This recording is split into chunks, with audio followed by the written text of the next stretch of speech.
Hey everybody, Sexy Matt the Pharaoh Wizard here. So last year, as a way to settle an argument with some friends, I came out with the top 10 best third movies of all time. And it was a pretty popular list, and I found some really cool gems. So this year, I decided to challenge myself even farther and bring you the top 10 fourth movies of all time. Now, fourth movies are historically when a franchise has ran down to nothing and is just a cheap cash-in on a name. And they don't add anything to the storyline, they don't really do anything new, they just, hey, remember this franchise, we're still doing this kind of thing.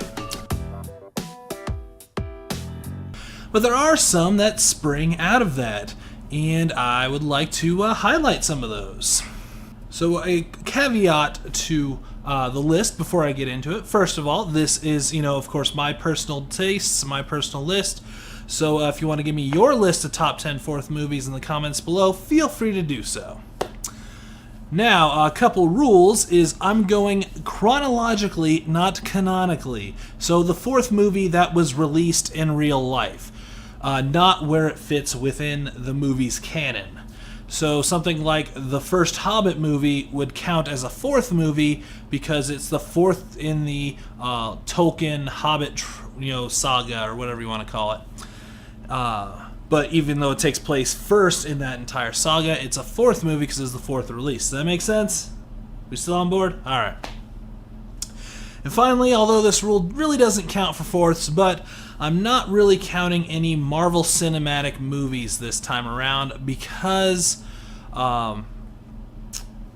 something like, Captain America, if someone coming in fresh had no idea about anything in Marvel, saw Captain America the First Avenger, then saw Captain America the Winter Soldier, then saw Captain America Civil War, they would be entirely confused. So it's not really a series because you have to see other movies to understand what's going on.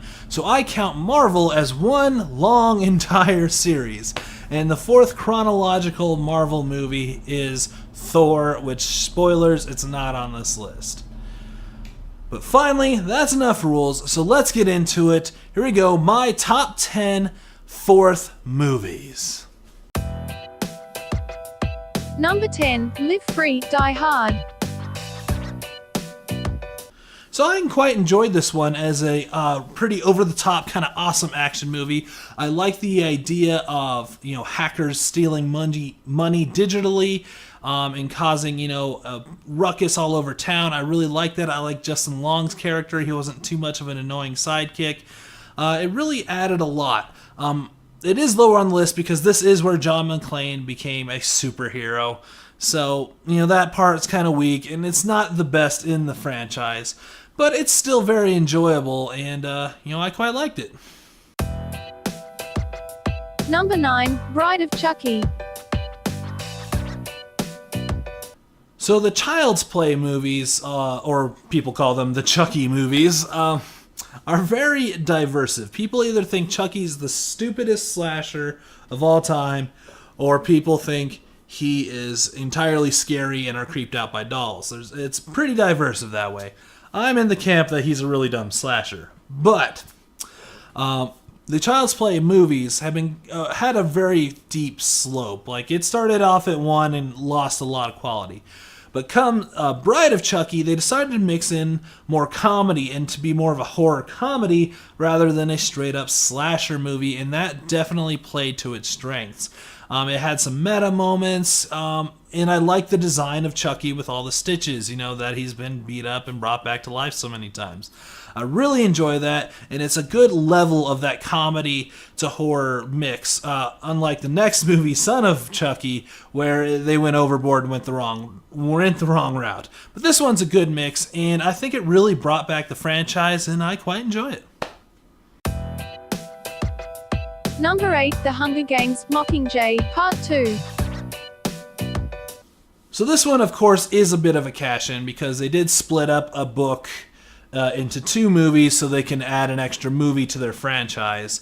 But I feel very strongly about this movie. I thought it was a great way to end the franchise, and it paid a lot of respect to Philip Seymour Hoffman and had some good moments. It did fall a little bit into the trap of when they split up these books to where the first movie's all build up with no payoff and the next one's all payoff with no build up. It fell into that a little bit, but I like what they did. I like seeing the actual war and, kind of seeing that, even the good side can go dark and, do the ends justify the means. And there's a lot of cool stuff built into this. And again, I just thought it was a great end to the franchise and a solid movie overall.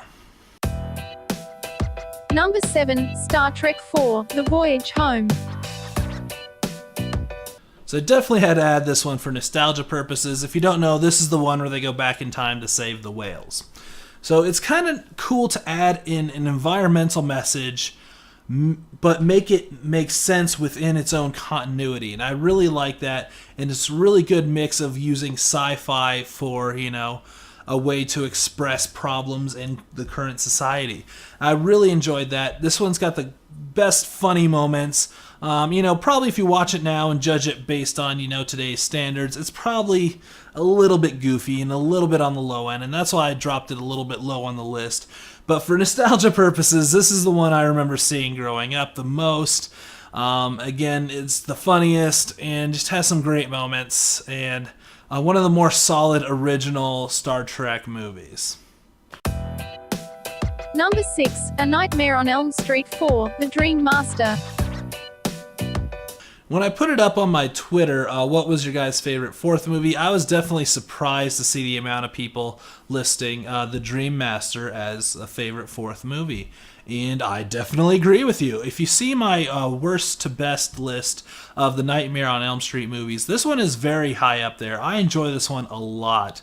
This is the one that uses their personal fears in their dreams to torment them, and it's a good mix of Freddy's quips as well as also being scary, and it's kind of the last one before it tips the edge of being too goofy and too silly, and it fills just solidly. It's also got an awesome soundtrack, and overall just a really good storyline and a really good continuation from the previous movie. One of the best Nightmare on Elm Street movies for sure.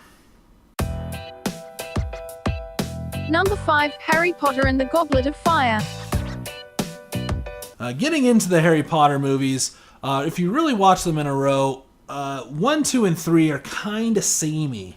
The third one does throw in some new things to make this feel like a bigger world, but they're definitely like, it's a new school year and there's something new creepy going on. We have to get a thing to stop the new creepy thing. And this one definitely adds something new with the Wizarding Olympics or whatever it's called. I really like that addition, and well as the world building, the fact that Hogwarts isn't the only wizard school is a great addition to that, as well as dragons. Come on, there's a freaking dragon in it. But overall, this is a very fun Harry Potter movie, and I really liked what they did with it. And again, I just had a lot of fun with this. Number 4, Friday the 13th, The Final Chapter. Yeah, shocker. There's going to be a fair amount of horror movies on this list because horror movies are the ones that get to the fourth. But Friday the 13th, ironically named The Final Chapter, as we would later know, it goes on to 12 sequels, is a great touch. And I think, at the time of them making this, they thought this was going to be the final one. So they threw a lot into this, and it really shows, and it really works out for the best. It's got some great performances. It's got one of the best Jasons. And if you didn't know, this is the one with Corey Feldman and Crispin Glover in it, with his famous dance scene. Asking me to stay. Don't think you got it made, no. You're wrong. But beyond that, yeah, one of the scariest Jasons, some of the best effects, and honestly, the best overall storyline. And I really think this is my favorite overall Friday the 13th movie. They put a lot into it, and it really shows, and it really pays off. Number 3, Saw 4. So this is definitely one of my overall favorite Saw movies. I am a huge Saw fan, and this one really turned up its game. I felt just like the Chucky movies that Saw was seeing a bit of a decline very quickly, but when it came to the fourth one, it really reinvigorated the entire series, and the only reason it's gone as far as it has, I think, is because of this fourth movie.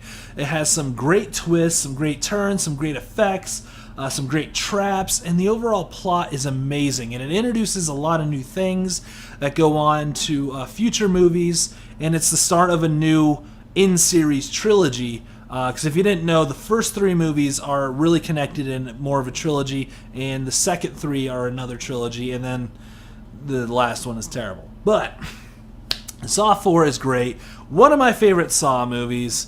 One of my favorite overall horror movies. It's just some really good stuff, and I absolutely enjoy it.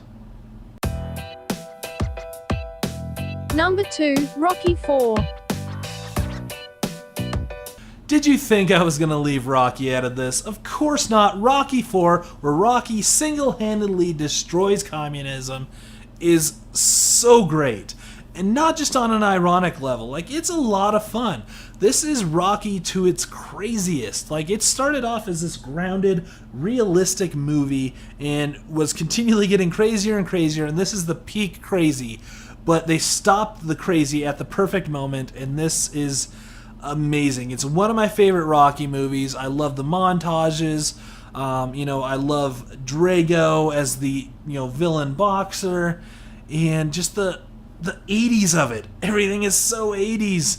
The Russia problems and the music. It's just fantastic. But it's just overall a really fun movie.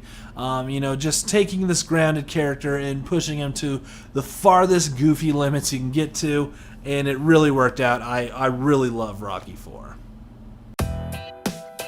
Number 1, Mad Max, Fury Road.